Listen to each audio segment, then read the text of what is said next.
Pour ce que l'Esprit veut nous donner ce soir, je vais vous inviter tout de suite à tourner avec moi dans l'Évangile selon Jean, au chapitre 1. Dans l'Évangile selon Jean, au chapitre 1. En passant, j'espère que tout le monde va bien et j'espère aussi que vous avez tous passé une agréable semaine.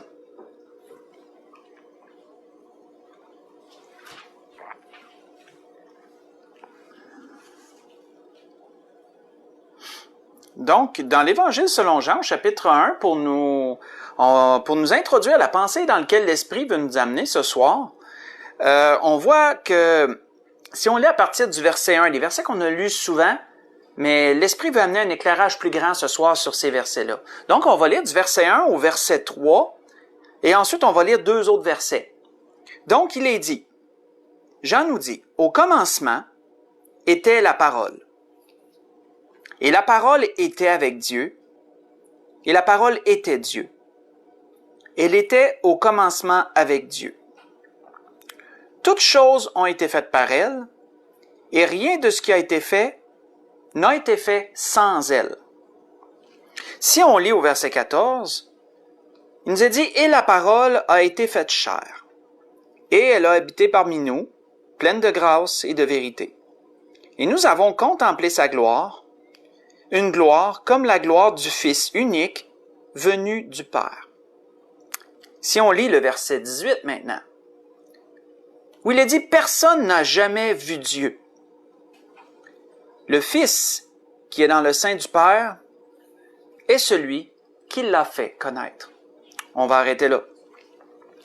Donc, nous voyons que Jean veut nous dire, premièrement, en introduction ce soir, que Dieu s'est rendu, comment je pourrais dire, accessible à l'homme à travers son Fils Jésus-Christ. Dieu a permis que les hommes puissent le voir de leurs yeux, le toucher de leurs mains, l'entendre de leur oreille, à travers la personne de Jésus-Christ.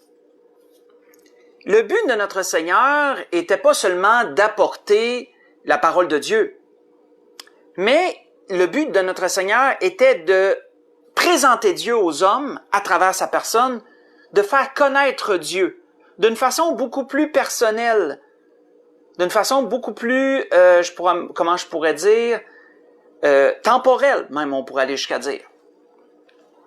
On voit que c'est d'ailleurs, c'est pour ça que Jean avait dit un jour à l'un de ses disciples, un peu plus loin, Jean, excusez-moi, c'est pas Jean qui a dit ça, Jean l'a rapporté, mais que notre Seigneur a dit un jour à l'un de ses disciples, ceci que Jean nous rapporte. Philippe lui dit, « Montre-nous le Père, et cela nous suffit. » Et les hommes de tout temps pouvaient, surtout les Juifs qui adoraient le seul vrai Dieu, connaissaient certaines particularités de Dieu. Mais bien sûr, personne n'a jamais vu Dieu comme c'est écrit ailleurs. Personne n'a jamais vu Dieu. Alors, quand que les disciples comprenaient que le Seigneur était vraiment quelqu'un de très spécial, ils captaient pas toute la portée de ce que le Seigneur avait, dans ce que Jean nous a mentionné dans Jean chapitre 1. Mais on voit que Philippe demande à Jésus, il dit « Montre-nous le Père, et cela va nous suffire. » Et Jésus de lui dire, « Il y a si longtemps que je suis avec vous, et tu ne m'as pas connu, Philippe. » On voit que Jésus parle vraiment personnellement, comme si ça serait Dieu qui parlerait. C'est Dieu qui parlait en fin de compte à travers sa personne. Dire, Philippe, je suis parmi vous, puis tu m'as pas reconnu, tu veux me voir, mais je suis là, tu me vois, et tu m'as pas reconnu. Celui qui m'a vu, disait Jésus, a vu le Père. Comment dis-tu, montre-nous le Père?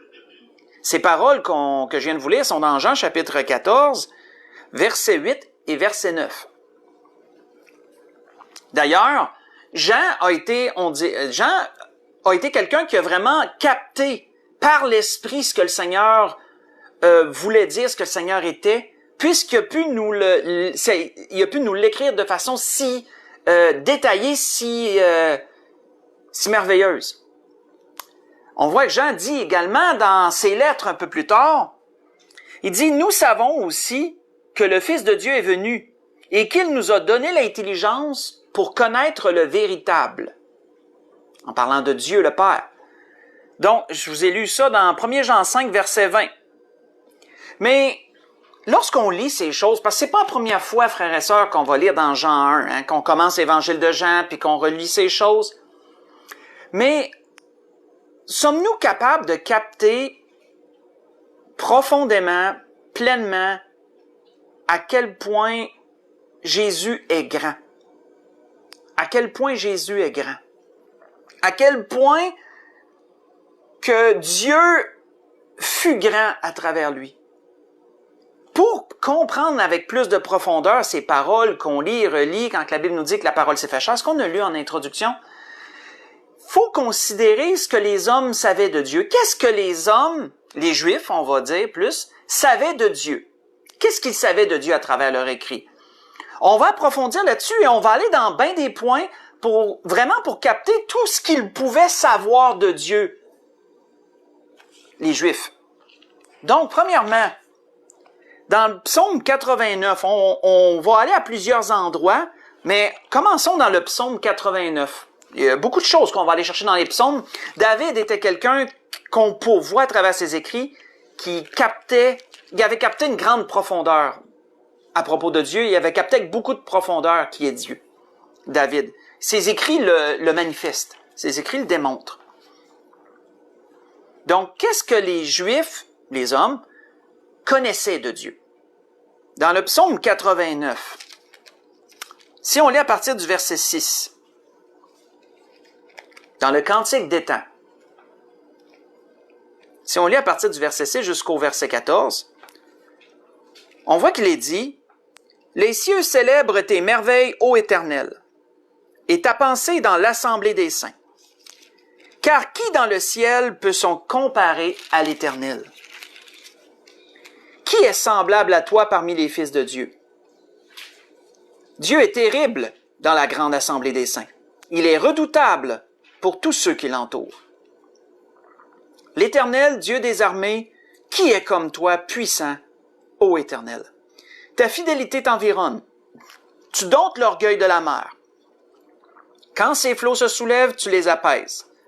Tu écrasas l'Égypte comme un cadavre. Tu dispersas tes ennemis par la puissance de ton bras. C'est à toi qu'appartiennent les cieux et la terre. C'est toi qui as fondé le monde et ce qu'il renferme. Tu as créé le nord et le midi. Le Tabor et l'Hermon se réjouissent à ton nom. Ton bras est puissant, ta main forte, ta droite élevée. La première des choses que les hommes captaient de Dieu, qu'ils connaissaient de Dieu, c'est que Dieu est omnipuissant. Omnipuissant ou omnipotent. On pourrait dire les deux aussi. Qu'il a la toute-puissance. Et vous allez voir, on va voir plusieurs mots ce soir qui ont le préfixe omni devant. Omni qui veut dire absolument le tout. Donc le tout-puissant. Les hommes captaient de Dieu qu'il est inégalable. C'est quelqu'un c'est l'extrême de la puissance. Il n'y a pas plus puissant que Dieu. Dieu est le tout-puissant. C'est ça, ils savaient ça de Dieu. Les nombreux écrits de l'Ancien Testament le démontrent, comme à travers ce qu'on a lu là. Entre autres aussi, on voit que dans d'autres psaumes, il est dit ceci, je vais vous lire quelques versets, je vais lire à plusieurs endroits comme ça. Il dit, « L'Éternel a établi son trône dans les cieux, et son règne domine sur toutes choses. » Dans le psaume 103, verset 19, « Ailleurs, il est dit, « Mon âme bénit l'Éternel, Éternel mon Dieu, tu es infiniment grand, tu es revêtu d'éclat et de magnificence. » Psaume 104, verset 1. Et je pourrais continuer comme ça. Dès les temps anciens, les hommes comprenaient que Dieu est tout-puissant. Il est omnipotent ou omnipuissant. C'est pas pour rien que Dieu, dans les noms, parce que vous savez que Dieu a une multitude de noms. Les Juifs lui donnaient une multitude de noms. Et entre autres, l'un de ces noms est El Shaddai. Vous avez sûrement entendu déjà ce nom-là. El Shaddai en hébreu, qui veut dire le Tout-Puissant. C'est ce que veut dire El Shaddai. C'est l'un des noms de Dieu, ça. On voit que dans un autre psaume, il est dit encore, « Tu es plus majestueux, plus puissant que les montagnes des ravisseurs. » Dans le psaume 76, verset 5. Donc, on remarque premièrement cela, les hommes savaient que Dieu est tout-puissant. Quelle autre chose que les hommes savaient de Dieu? Dans le psaume 139, cette fois-ci, pas tellement plus loin. Dans le psaume 139. Et vous allez voir que à mesure qu'on va accumuler ce bagage de tout ce que les hommes savaient de Dieu, nous allons pouvoir, je crois, par le Saint-Esprit, réaliser avec beaucoup plus de profondeur la personne de Jésus. Continue dans le psaume 139. Donc, accumulons cela dans notre bagage cérébral. Dieu, il savait qu'il était tout-puissant. Maintenant, dans le psaume 139, si on lit de versets 5 à 10, il est dit quoi? David dit, « Tu m'entoures par derrière et par devant. » Hein? T'es là. Une science, et tu mets ta main sur moi. T'es au-dessus aussi. Une science aussi merveilleuse est au-dessus de ma portée. Elle est trop élevée pour que je puisse la saisir. Où irai-je loin de ton esprit? Où fuirai-je loin de ta face? Si je monte aux cieux, tu es là. Si je me couche au séjour des morts, te voilà. Si je prends les ailes de l'aurore et que j'aille habiter à l'extrémité de la mer, là aussi ta main me conduira et ta droite me saisira. Si je dis, au moins les ténèbres me couvriront, la nuit devient lumière tout autour de moi. Même les ténèbres ne sont pas obscures pour toi. La nuit brille comme le jour et les ténèbres comme la lumière. Dieu, ce qu'il pouvait en comprendre de Dieu, non seulement qu'il était tout-puissant, mais aussi qu'il est omniprésent. Donc, souvenez-vous, omni veut dire tout, comprend le tout. Présent, ça veut dire qu'il est présent partout. Les hommes pouvaient comprendre que Dieu est présent partout en même temps. Une chose que notre pensée a beaucoup de misère là, déjà à comprendre, à se fixer.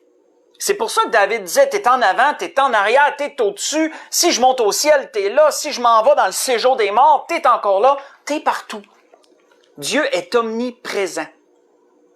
Omniprésent. D'ailleurs, Jérémie a dit ceci à propos de cette caractéristique de Dieu. Jérémie avait dit ceci.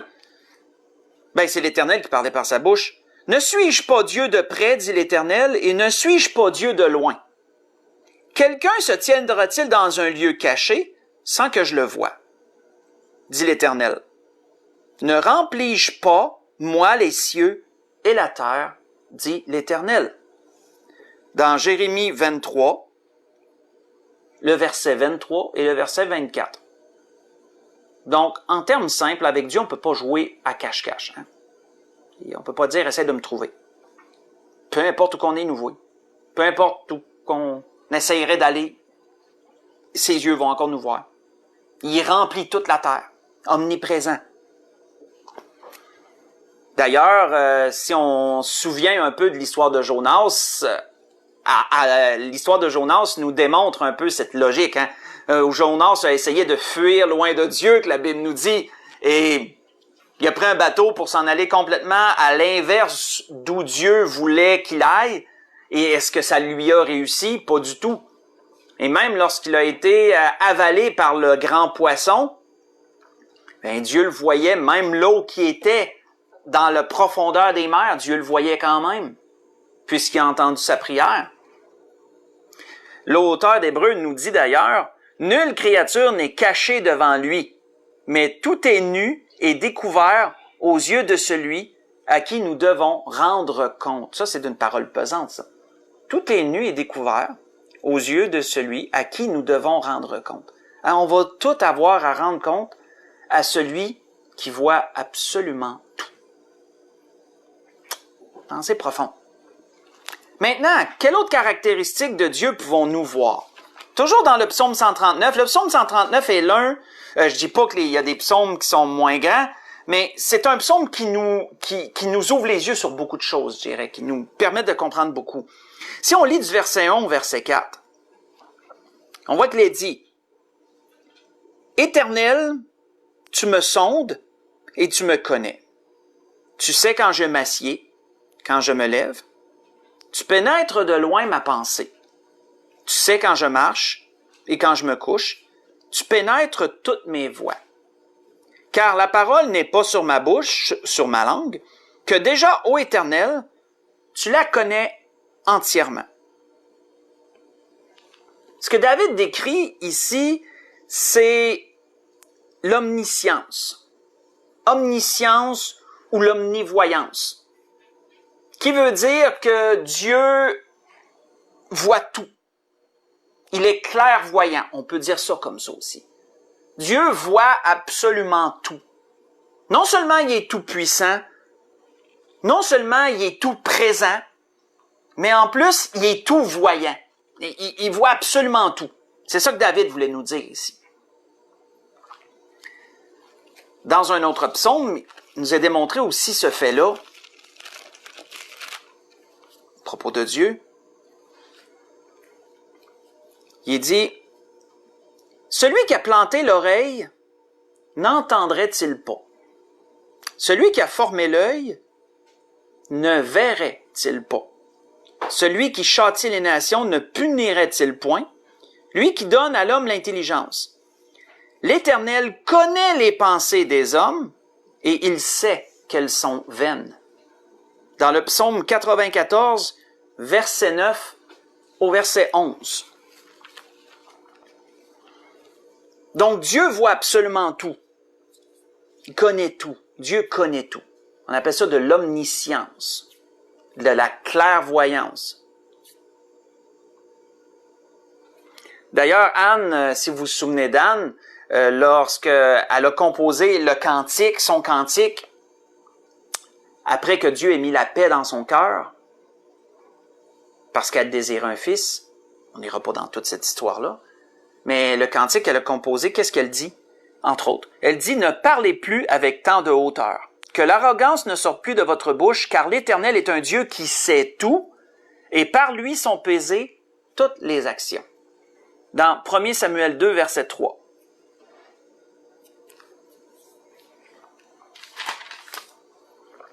David, dernièrement, avant d'enchaîner avec une autre caractéristique de Dieu, David disait aussi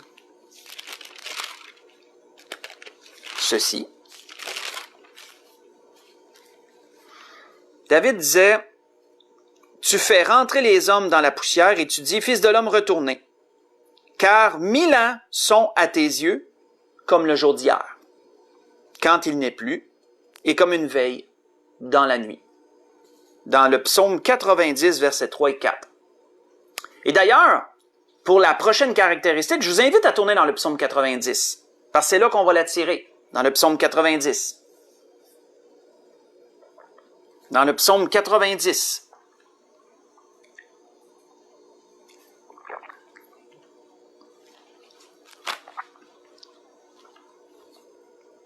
Qu'est-ce que les hommes savaient de Dieu? Psaume 90, si on lit le verset 1 et 2, il est dit, « Prière de Moïse, homme de Dieu.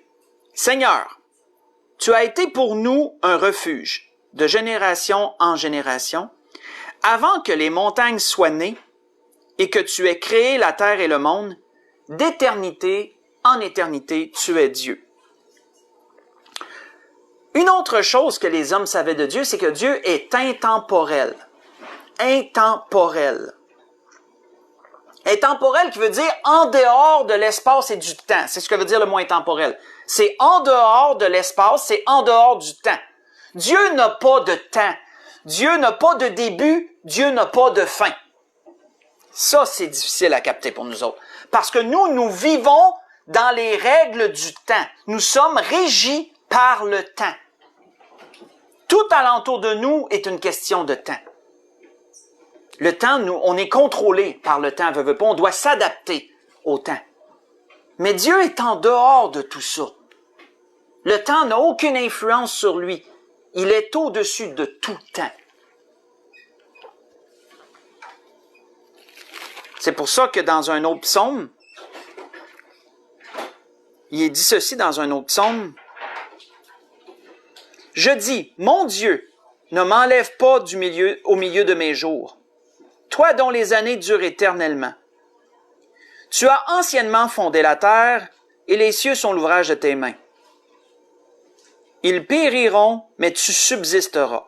Ils s'useront tous comme un vêtement. Voyez-vous que, ici, dans ce que je vous lis, on parle de l'usure du temps. Il nous est mentionné des choses à propos du temps, de l'effet du temps sur des choses. Donc, Dieu t'a fondé la terre, etc. Les choses vont s'user comme un vêtement. C'est un bel exemple. Tu les changeras comme un habit et ils seront changés. Mais toi, tu restes le même et tes années ne finiront point. Je trouve ça beau, ça. Tes années ne finiront point.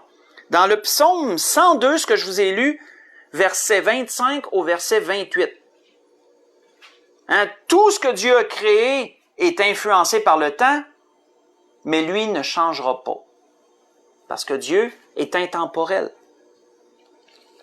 C'est pourquoi d'ailleurs que dans un autre psaume, il est dit, « Ton trône est établi dès les temps anciens, tu existes de toute éternité. » Dans le psaume 93, verset 2.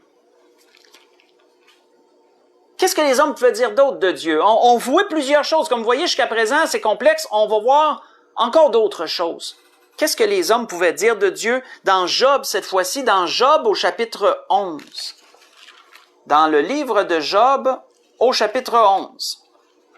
Qu'est-ce que les hommes pouvaient dire de Dieu? Comme vous voyez, les hommes pouvaient dire quand même, en tout cas les Juifs, parce qu'ils avaient la loi, ils avaient les écrits des prophètes, ils étaient quand même bien renseignés. On pourrait dire ça comme ça. Ils étaient quand même bien renseignés. Ils pouvaient dire plusieurs choses à propos de Dieu. Dans Job chapitre 11, pendant que vous y tournez, qu'est-ce qu'on a vu jusqu'à présent? On a vu que Dieu est omnipotent, tout-puissant, omnipotent, omnipuissant. On a vu que Dieu est omniprésent, partout en même temps.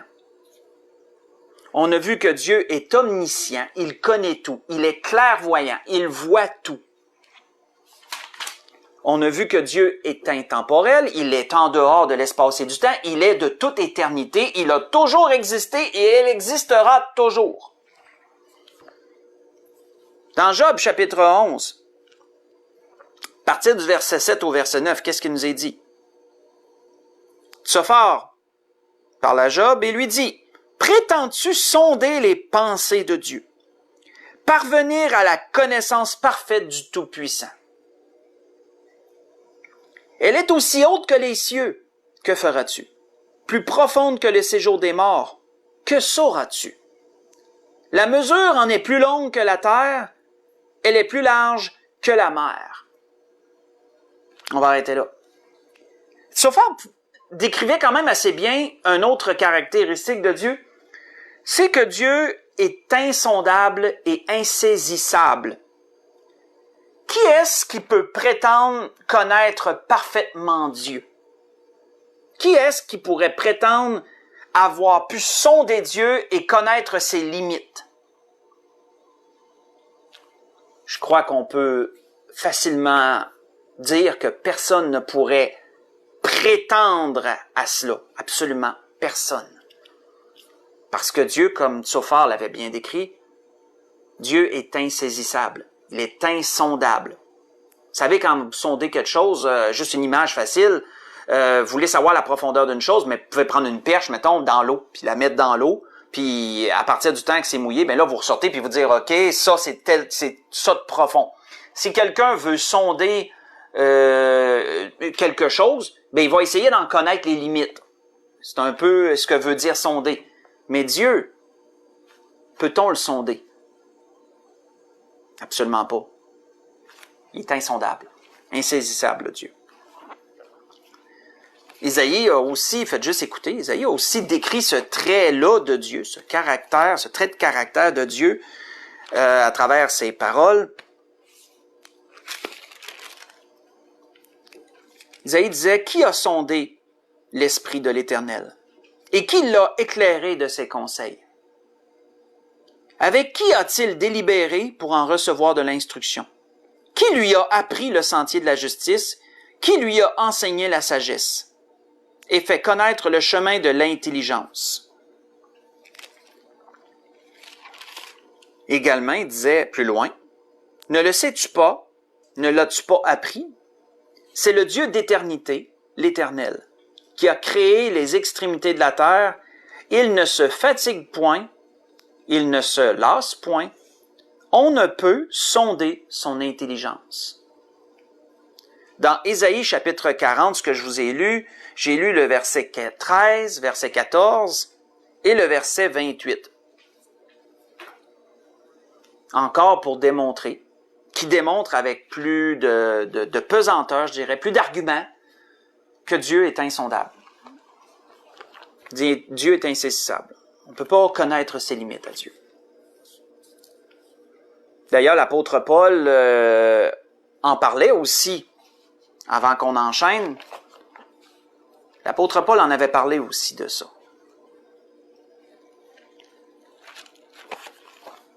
Ce ne sera pas tellement long, j'y arrive. L'apôtre Paul disait aux Romains, « Ô profondeur de la richesse, de la sagesse et de la science de Dieu, que ses jugements sont insondables et ses voies incompréhensibles. Car qui a connu la pensée du Seigneur?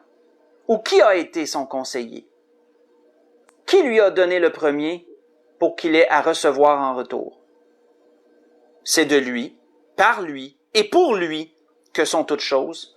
À lui la gloire dans tous les siècles. Amen. » Et l'apôtre Paul faisait bien dire ça.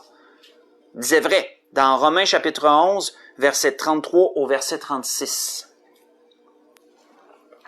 Profondeur de la richesse, de la sagesse de Dieu. Si nous voyons encore une autre chose, dans Ésaïe chapitre 40, je vous invite à y tourner. Ésaïe chapitre 40.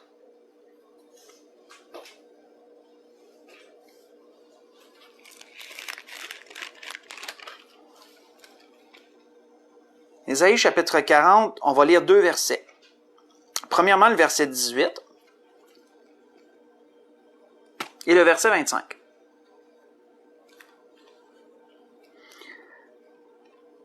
Ésaïe dit, c'est Dieu qui parle encore par son prophète, « À qui voulez-vous me comparer Dieu? À qui voulez-vous comparer Dieu? Quelle image ferez-vous et quelle image ferez-vous son égal? » Verset 25. « À qui me comparerez-vous pour que je lui ressemble?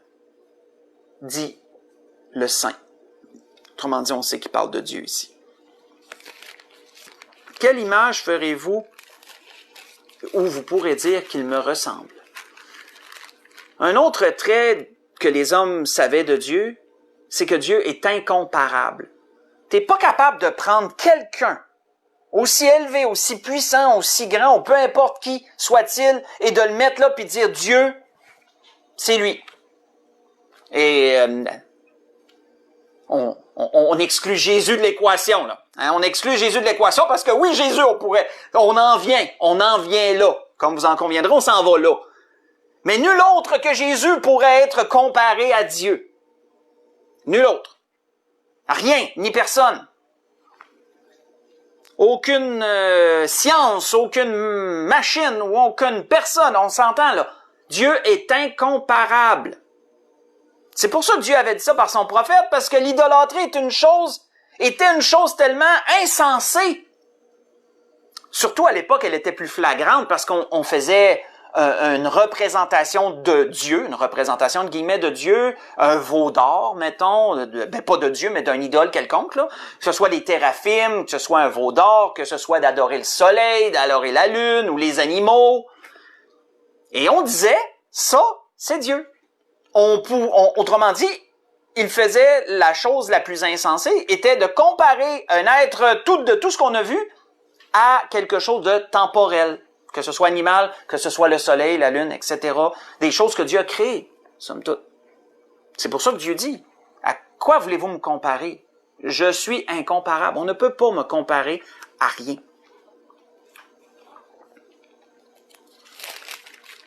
C'est pourquoi d'ailleurs qu'Ésaïe avait dit également ceci, « À qui me comparerez-vous pour le faire mon égal? À qui me ferez-vous ressembler pour que nous soyons semblables? » Dans Ésaïe 46, verset 5. Et d'ailleurs, David avait dit dans un psaume, « Tu as multiplié, Éternel mon Dieu, tes merveilles et tes desseins en notre faveur, nul. » Et nul veut dire personne. Nul n'est comparable à toi. Dans Psaume 40, verset 6. Dernière chose, parce qu'on en a vu beaucoup jusqu'à présent pour comprendre. Je pense que vous allez en convenir que le message est très complexe. Il contient un gros bagage. Ce soir, un gros bagage.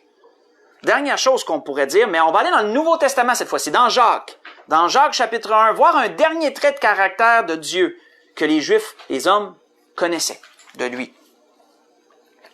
Dans Jacques chapitre 1, versets 16 et verset 17.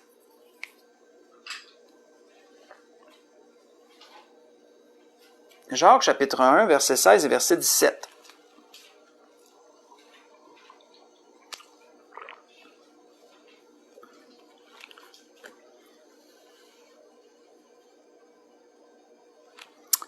Jacques dit, « Ne vous y trompez pas, mes frères bien-aimés. Toute grâce excellente, tout don parfait descend d'en haut, du Père des Lumières, chez lequel il n'y a ni changement, ni ombre de variation. » Une autre chose qu'il était reconnu à propos de Dieu et que les hommes savaient, une caractéristique de Dieu, c'est que Dieu est immuable. Immuable. Qui veut dire qu'il ne change pas. Dieu ne reste toujours le même. Il ne changera pas. Il n'évoluera pas, entre guillemets, comparablement à nous qui évoluons de multiples façons. On évolue parce qu'on apprend des choses qu'on ne savait pas et donc ça va changer peut-être un comportement de notre part, ça peut changer notre caractère. Nous évoluons de bien des façons. Comme vous voyez, quand on parle d'évolution, il ne faut pas penser nécessairement qu'il va nous pousser un sixième doigt à maner. Évolution veut dire aussi cheminement. Hein, je veux dire, c'est une évolution, ça s'apparente aussi à la pensée. Mais est-ce que Dieu évolue? Non. Dieu a déjà tout en partant. Il est tout. Il est tout, trop. Donc, il n'y a pas besoin d'évoluer Dieu pour être encore parfait, encore mieux qu'il l'était. Il est le mieux. Il a toujours été mieux, il sera toujours mieux. Donc, Dieu n'évolue pas. Il est immuable. Il ne change pas.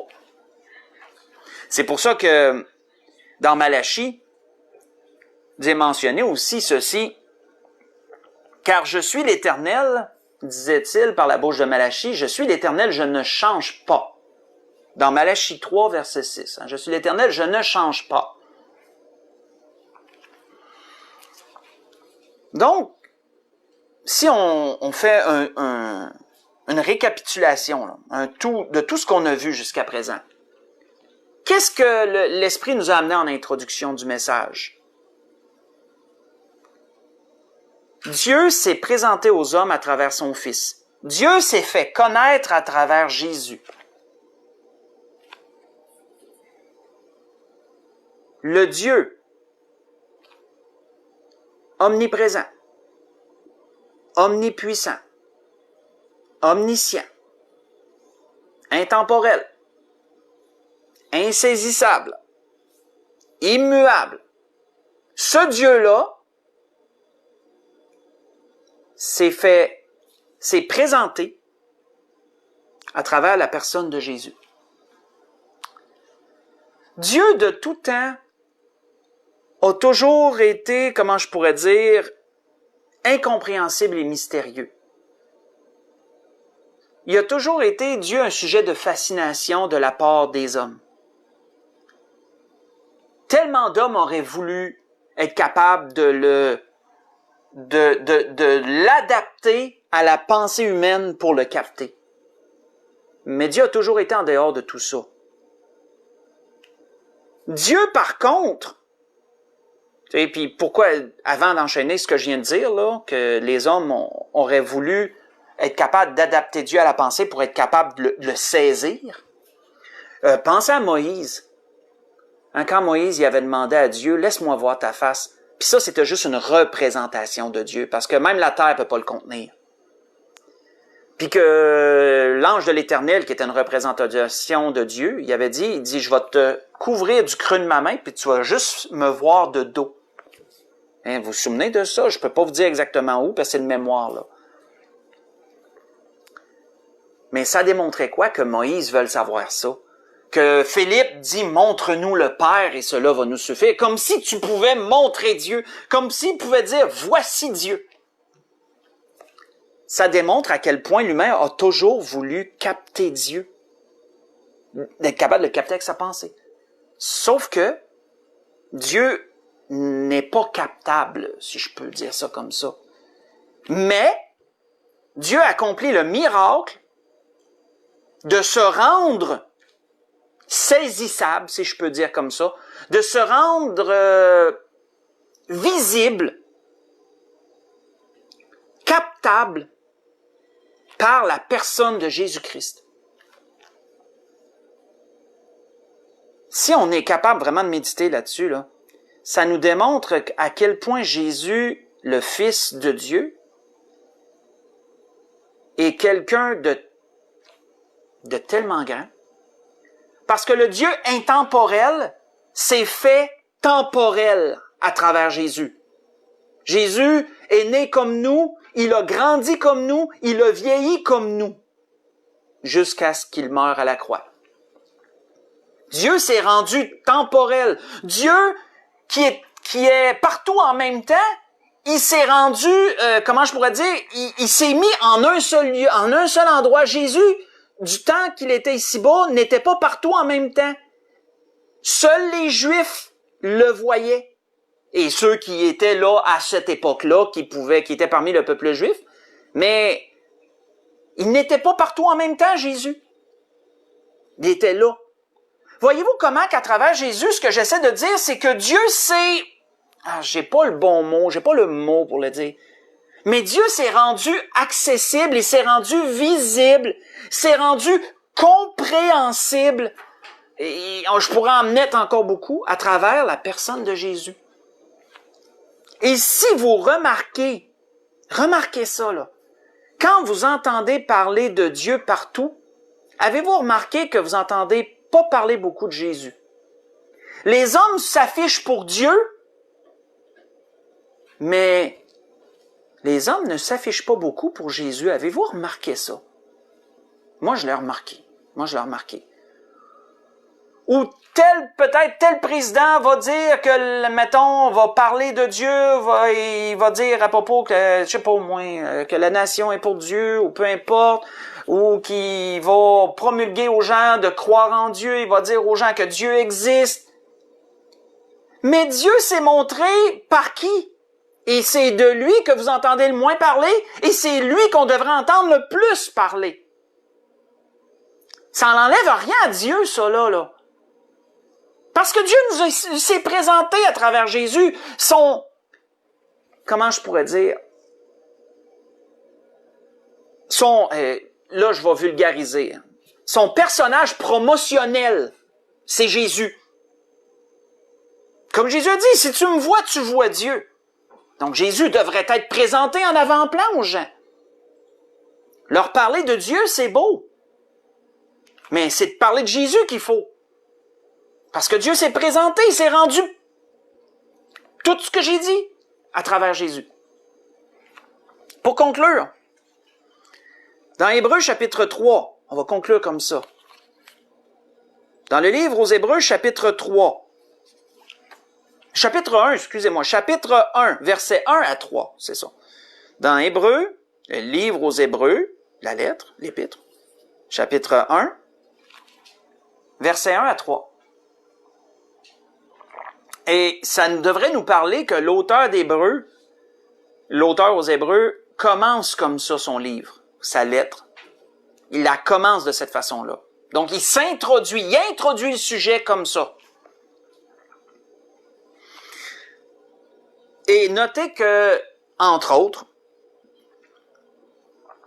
l'Épître aux Hébreux, entre autres, a toujours cette même ligne de pensée de faire ressortir Jésus à travers tout ce qui se faisait dans la loi, à travers tout ce qu'il faisait dans les sacrifices. C'était de faire ressortir Jésus de tout ça. Et vous savez, ça devrait être notre but aussi, de faire ressortir Jésus de tout ce qui se fait ici-bas. De bon, là, je veux dire, là, qui vient de Dieu. D'essayer de faire ressortir Jésus pour que les gens voient Jésus. Parce que c'est comme ça qu'ils vont saisir Dieu. S'ils peuvent saisir Jésus dans leur pensée, ben, ils vont pouvoir saisir Dieu parce que Dieu s'est présenté comme ça. Donc, l'auteur d'Hébreux dit, après avoir autrefois, à plusieurs reprises et de plusieurs manières, parlé à nos pères par les prophètes, là, pensez à tout ce qu'on a vu ce soir là, dans les psaumes, dans le livre, dans les prophéties de Jérémie, les prophéties d'Ésaïe, etc. Dans tous ces traits de caractère de Dieu qu'on a vu, que les hommes connaissaient de Dieu, que les Juifs connaissaient de Dieu. Donc, c'est ce que nous dit l'auteur d'Hébreux. Après avoir parlé de plusieurs façons, de plusieurs manières, par les prophètes, Dieu, dans ces derniers temps, nous a parlé par le Fils. Et il l'a établi héritier de toutes choses. Par lui, il a aussi créé l'univers, le monde. Le Fils est le reflet de sa gloire, l'empreinte de sa personne.